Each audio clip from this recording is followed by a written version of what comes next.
Sangareddy municipal commissioner గారికి దయచేసి కనిపిస్తుందా మేడం? సంగారెడ్డి మున్సిపల్ కమిషనర్ గారికి దయచేసి ఒక ముఖ్య సమాచారం. 4th వార్డ్ మరియు 23వ వార్డు ప్రజలు ప్రతిరోజు ఈ టెంపుల్ ముందు ఇలా చెత్త వేయడం, ఇలా మురికి చేయడం, ఇది ఈ కాలనీ వాసులకు దోమలతో రోగాలతో కొంతమంది చాలా ప్రాబ్లంలో పడుతున్నారు. సో ఇక్కడ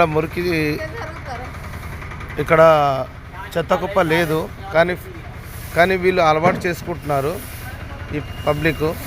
సో దయచేసి దీని మీద స్పందించి ఇక్కడ చెత్త వేయకుండా ఏదైనా హోర్డింగ్ కానీ నోటీస్ బోర్డు కానీ వేస్తే చాలా బాగుంటుందని కోరుకుంటున్నాం మేడం.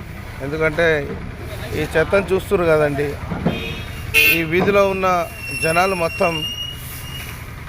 మొత్తం చాలా ప్రాబ్లంలో, దోమలు, డెంగ్యూ, మలేరియా లాంటి రోగాలతో ఉన్నారు. కాబట్టి ఒక్కసారి మీరు ఆలోచించండి,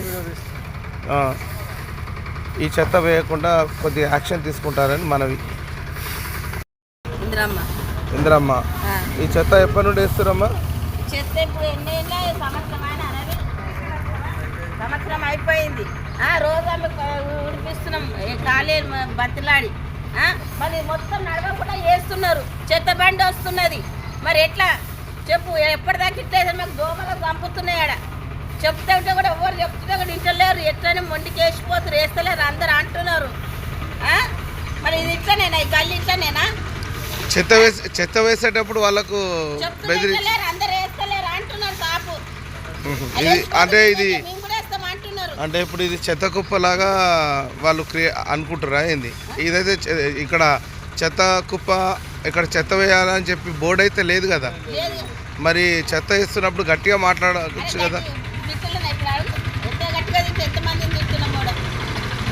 సరే అమ్మా, ఇది నేను కమిషనర్ గారికి పంపిస్తా, వాళ్ళు రెస్పాండ్ ఇస్తారు. అదే తెలుసు. అదే ఈ వీధి నడవడానికి కూడా చాలా ఇబ్బందిగా ఉంది. ఎందుకంటే ఇగో సగం రోడ్డు మొత్తం చెత్తతోటే ఉంది. ఇక ఇక్కడ అర్థమవుతుంది. ఎవరు చెప్పినా వేస్తలేరా? మేమేం చేయాలి? అందరు పోస్తలేరు అంటున్నారు. మాట్లాడితే కమిషనర్తో కూడా మాట్లాడతాం. అవి చెప్తారు, అవి పట్టించుకుంటారు. అట్లనే పోస్తారమ్మా, ఏం చేయమంటున్నావు అంటున్నాడు. సరే అమ్మా, సరే, ఓకే. నేను వీడియో పోస్ట్ చేస్తాను. ఓకే, సరే. బండి వచ్చినాక కూడా చెత్త పోసిపోతున్నారు.